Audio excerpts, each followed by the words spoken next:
Tori Miles had carefully planned her move to the peaceful suburban neighborhood of Summerville, South Carolina.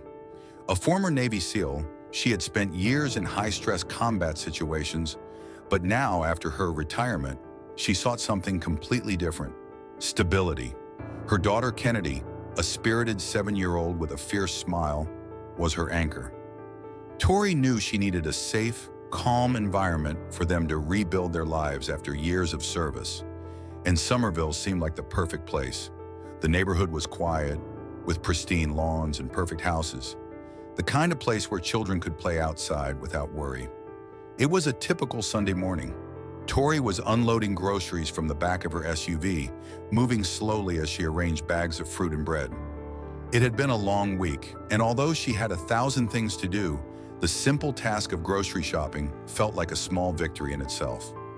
As she set down a bag of potatoes, a carton of eggs tumbled from the back seat and hit the driveway with a crack. Sighing but unbothered, Tori bent down to clean up the mess. It was just another small imperfection, another thing she'd have to fix in a day filled with them. "Don't worry, Mommy, I'll help." Kennedy's voice rang out from the garage, her tiny feet pattering across the driveway.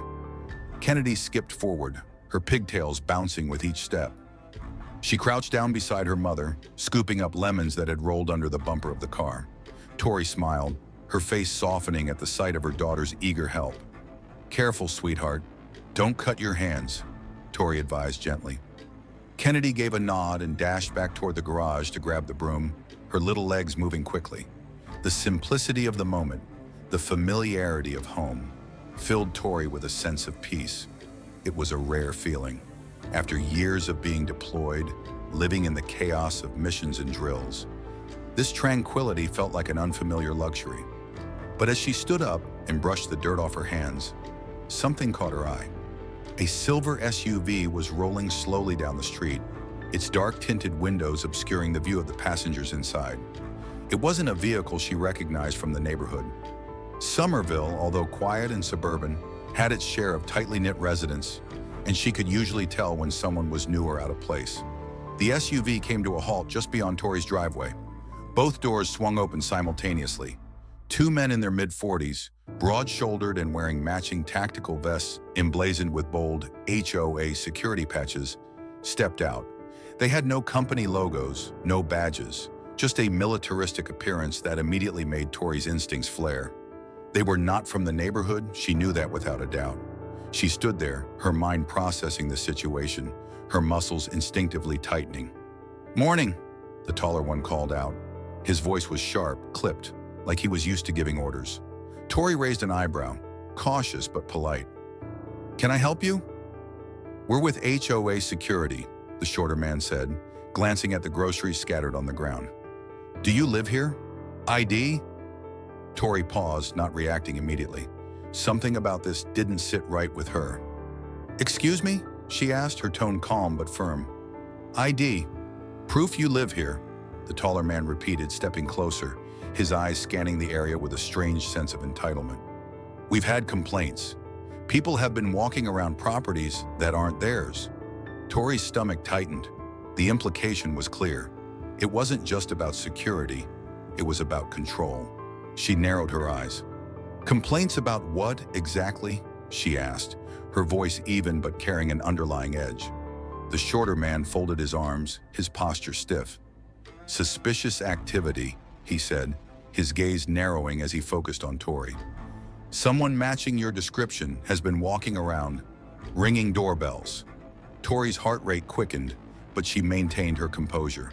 "I just got back from Fort Bragg yesterday," she said evenly. "This is my home. My daughter's inside.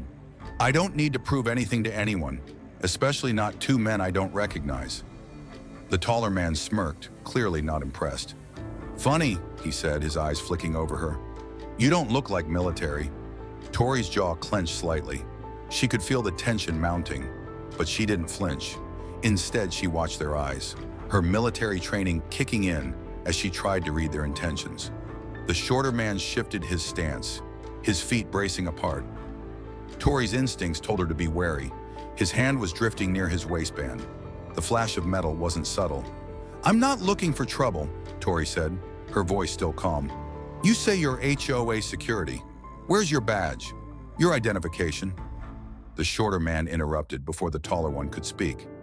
Don't turn this around on us. You're the one acting suspicious.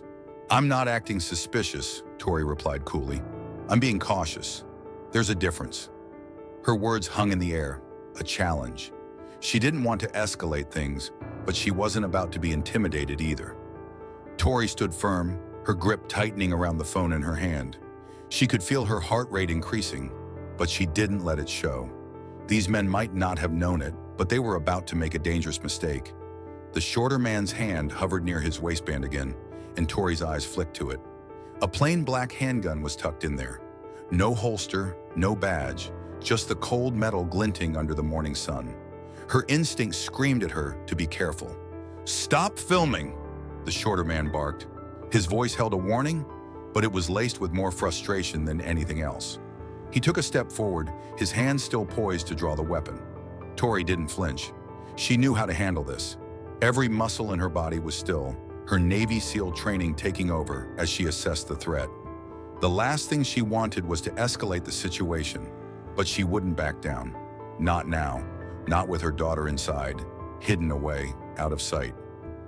"I'm not going to stop filming," Tori said calmly, her voice cutting through the tension. "You're on my property, you're not from this neighborhood, and you're not in any position to make demands." Her words hit like a hammer, but the taller man smirked again, unfazed. He stepped forward, his eyes narrowing. "We've got complaints, lady. Someone matching your description has been seen walking around neighborhoods that aren't theirs. That's why we're here, and we need you to show us some ID. Prove you belong here." Tori's jaw tightened. So this was what they were doing. She didn't belong here, in their eyes. She was an outsider, a black woman, in a mostly white neighborhood. The implication was clear, even if it wasn't explicitly said. The doubts they harbored weren't just about security, they were about race too. She took a slow breath. She wasn't about to let her anger show, not yet. But this wasn't just a random confrontation, it was something deeper, something rooted in the very biases she'd spent her entire life navigating. The shorter man stepped closer, his hand moving to fully grip the gun in his waistband. Tori didn't move, didn't flinch. She locked eyes with him, her gaze unwavering. "You think you're going to pull a gun on me?" she asked softly. "In front of my daughter? You think that's going to scare me?" The taller man's expression hardened, but he didn't say a word. Instead, he glanced toward the front door of Tori's house, as though looking for backup, as though someone else might come to support his flimsy authority. That was when Kennedy appeared again. Tori heard her daughter's soft voice calling from behind the door. "Mommy, what's happening?" Kennedy stood on the porch, her small hands gripping the frame, her eyes wide and confused. Tori's stomach twisted. She hadn't meant for Kennedy to see any of this, but here she was, witnessing it all. Tori felt the weight of it all, the responsibility to keep her daughter safe, to protect her from this world that saw them as different. But she also felt the fire of everything she had ever been trained to do. She had been trained to face threats head-on, to fight back when it mattered. She wasn't about to let these two men intimidate her, not now, not ever. "Go inside, sweetheart," Tori called out, her voice quiet but firm. Kennedy hesitated, her small face full of confusion, but when she saw the tension in her mother's eyes, she obeyed, stepping backward into the house. Tori turned back to the two men. The taller one looked over at his partner, his eyes narrowing in suspicion. "You think this is funny?" the shorter man asked, his voice rising. He was getting agitated. Tori's voice remained steady. "But you're the one who's making this worse." The air between them was thick with unspoken threats. The shorter man's hand twitched near his gun again, and Tori felt her body tense. But before she could make a move, a voice rang out from across the street. "Everything all right over there?" It was Jeremy Lynn, a neighbor from 2 houses down. Tori didn't know him well, but he always waved when they passed each other on the street. Now he stood at the end of his driveway, looking over at the confrontation with a casual but concerned expression. The taller man stiffened, clearly caught off guard. "Just a routine security check," he said quickly, trying to regain control of the situation. His voice was forced, too smooth. Jeremy didn't buy it. He stood his ground, watching the two men carefully.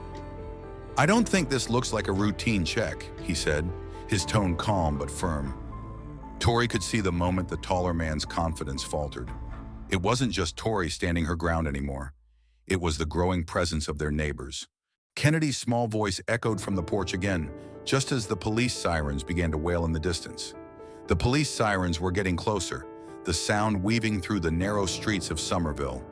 But even as the wail of the approaching sirens grew louder, the tension between Tori and the two men didn't fade.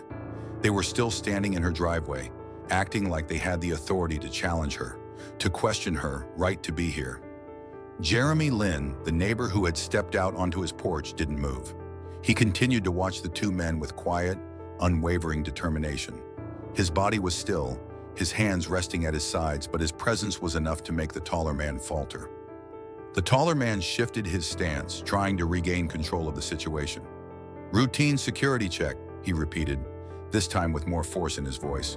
"Nothing to worry about, just following up on complaints." Tori could see the lie in his eyes. They were making it up as they went along. The complaints, the questions, they were just a cover for something else, something darker. And Tori knew it. This wasn't about security. This was about who belonged here and who didn't. "Complaints about what exactly?" Jeremy asked, his voice casual but clearly probing. He took a step closer, his eyes narrowing. "You're trying to intimidate her." The shorter man shot Jeremy a look, his jaw tightening. "Mind your own business," he barked, but there was a clear crack in his voice. Tori could see his anxiety building.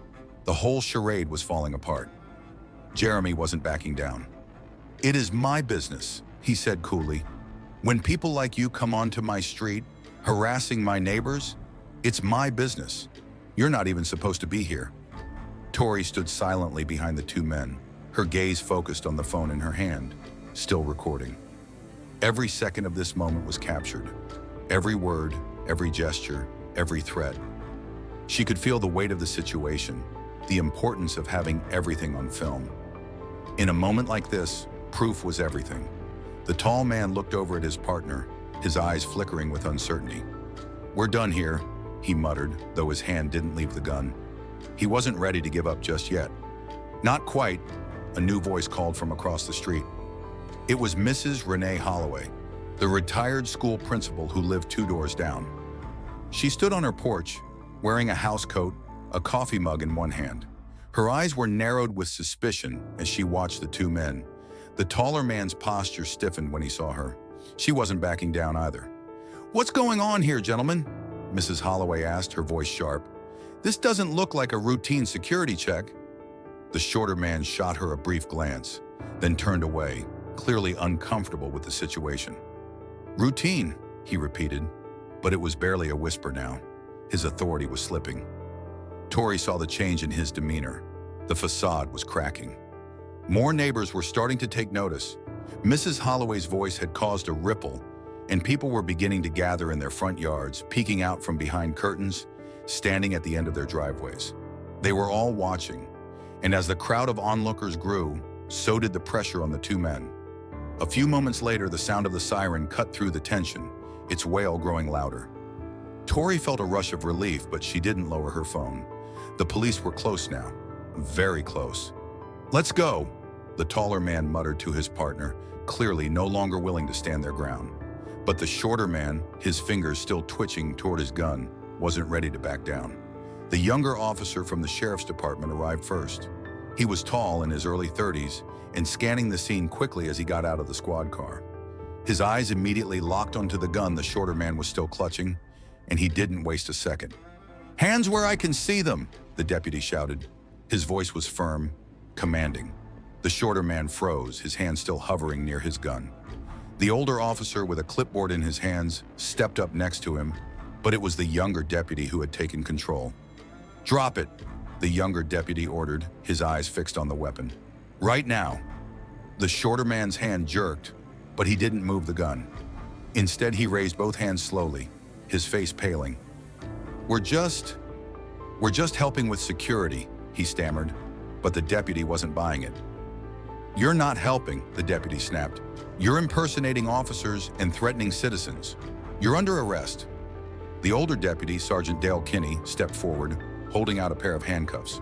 The taller man, who had been mostly silent up until now, stepped toward the SUV, attempting to escape the situation. But it was too late. "Stay right where you are," the older officer said.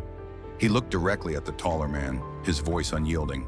Tori stood in the driveway, her phone still recording, and the weight of everything that had happened pressed on her chest. The men were cuffed now, their faces drawn and defeated. They had tried to assert control, but in the end, the community had spoken, and the law had stepped in. From the porch, Kennedy peeked around the doorframe again, her eyes wide. "Is it over, Mommy?" she asked quietly. Tori smiled softly, though her heart was heavy. "It's over, baby. You're safe." But in the quiet that followed, Tori knew this wasn't just a victory for her. It was a victory for everyone who had stepped up, for everyone who refused to stay silent. As the police took control of the situation, Tori stood quietly, watching as the two men were cuffed and led to the back of a patrol car. The younger deputy, Officer Sean O'Reilly, was already speaking to the taller of the two men, asking for more details about what had happened. The older officer, Sergeant Dale Kinney, stood with Tori, quietly taking notes and asking her a few questions. "I'm sorry you had to go through this," Sergeant Kinney said, his voice soft but sincere. "These two men, Alan Reams and Curtis Yelverton, they're not from around here, are they?" Tori shook her head.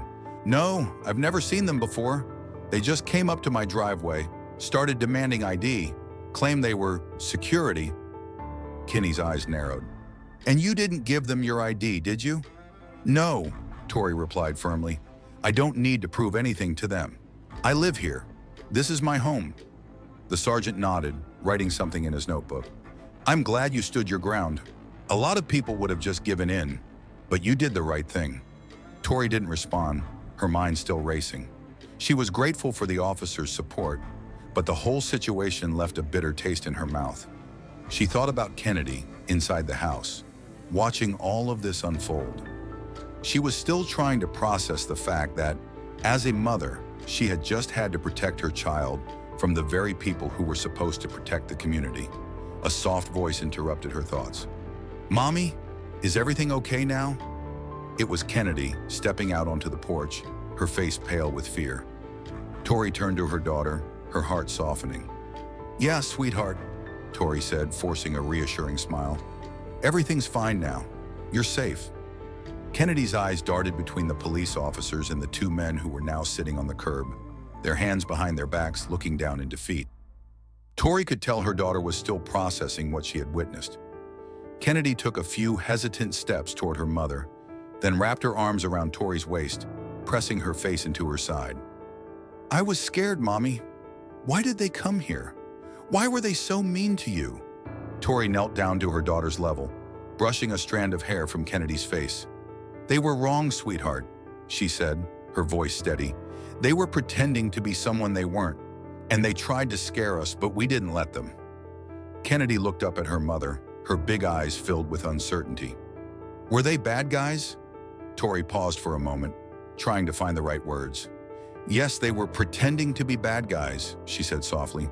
"But you know what? We've got the good guys here now." She gestured to the police officers, who were continuing their work with the men on the curb. "They're taking care of it." Kennedy nodded, but Tori could see the lingering concern in her eyes.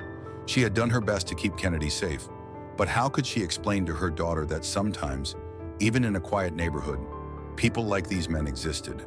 People who assumed they had the right to intimidate, to control, based on nothing but their own biases? The sirens grew quieter as the patrol cars pulled away.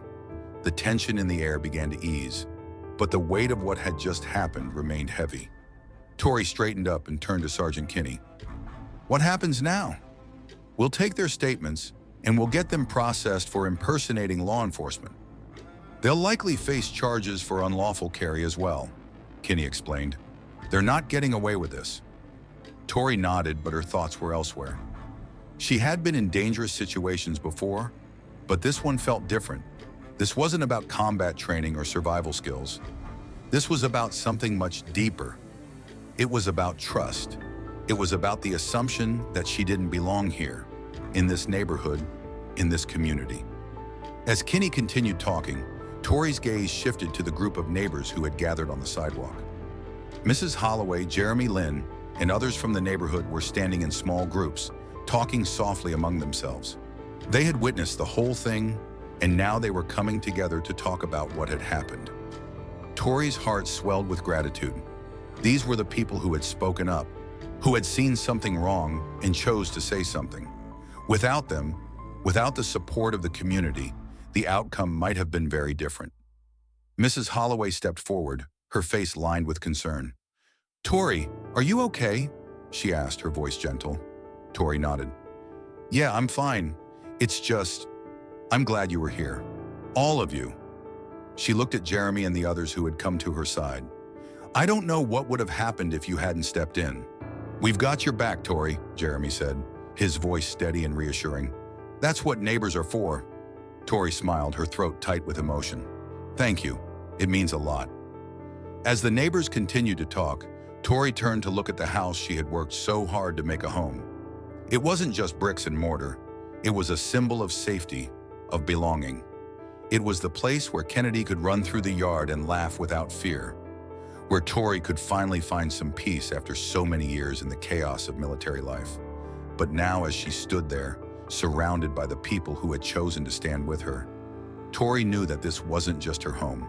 It was a home for all of them, a place where they could all be safe, where they could all belong, no matter who they were or where they came from. And that, Tori thought, was worth fighting for. The days that followed felt strangely quiet.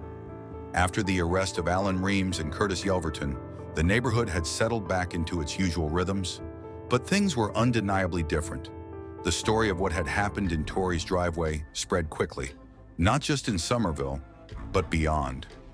The media picked up on the footage, and Tori found herself at the center of a storm she had never anticipated. Her phone rang constantly with reporters and news outlets requesting interviews. Most of them focused on her background as a former Navy SEAL, emphasizing the dramatic twist in the story. Ex-SEAL mom takes down fake HOA security officers. But Tori didn't care about the headlines. She didn't care about the attention. What mattered was how the community had come together in that moment. What mattered was that Kennedy was safe, that Tori had protected her, and that the men who thought they could intimidate her had been held accountable. It wasn't long before a local gathering was organized in the neighborhood clubhouse, a kind of informal meeting to discuss what had happened and how to move forward. Tori was invited, of course, but she didn't expect to be the focal point. She didn't need recognition, she needed change. And it was clear that the community was finally starting to understand that too. The turnout was overwhelming. Neighbors who had kept their distance before now stood together, talking openly about what they'd witnessed, about the implicit biases they had overlooked, and about the steps they could take to make sure something like this never happened again. At the gathering, Mrs. Holloway spoke first. "I've been living in this neighborhood for over 20 years, she said, her voice strong, "and I've never seen anything like this. But I'll tell you something, I won't be standing by again. Not if I see someone being treated like that." Tori didn't back down, and neither should any of us. We need to make sure this community is a place where everyone belongs, no matter what they look like or where they come from. There was a ripple of agreement among the crowd. One by one, neighbors spoke up, sharing their own thoughts on what had happened. They acknowledged that while the neighborhood might seem perfect on the surface, there were issues beneath that needed to be addressed. People had to start questioning their own assumptions and biases. Tori sat quietly at the front of the room listening.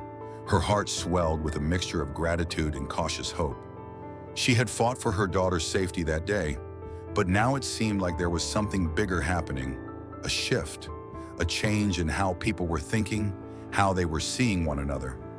As the meeting continued, the HOA president, Sandra Pelham, stood up to make a public statement. She looked uncomfortable, her voice faltering slightly. "We've heard from the community, and we realize that we didn't handle this situation well. We failed to set proper protocols, and we allowed something dangerous to happen under our watch. We're going to make changes." There was a murmur in the room. Some people exchanged skeptical glances, but the fact that Sandra was admitting fault meant something. It meant that at least the beginning of real change was on the horizon. The HOA board members, who had been complicit in the unauthorized security operation, were stepping down. A vote was scheduled for the following week to officially revise the neighborhood's security policies. No more vigilante guards, no more unchecked power. Later that evening, as Tori tucked Kennedy into bed, the little girl looked up at her mother with wide eyes. "Mommy," she asked softly, "are we safe now?" Tori smiled, brushing a strand of hair from Kennedy's forehead. "Yes, baby," she said, her voice warm and reassuring. "We're safe now. We'll always be safe." Kennedy smiled back, her trust in her mother absolute, and Tori felt a deep sense of relief wash over her. The battle for their safety hadn't been easy, but they had won it, not just for themselves, but for everyone in the community who needed to know that they could stand up and fight for what was right. As she turned off the light and quietly left the room, Tori stopped in the hallway, her eyes falling on the framed photo of her and Kennedy on the wall. She remembered how it felt when they first moved in here, how lonely and uncertain everything had seemed. But now, looking at the faces of the neighbors who had supported her, Tori knew that she had found something more than just a place to live. She had found a community, a real community, and that was something worth fighting for.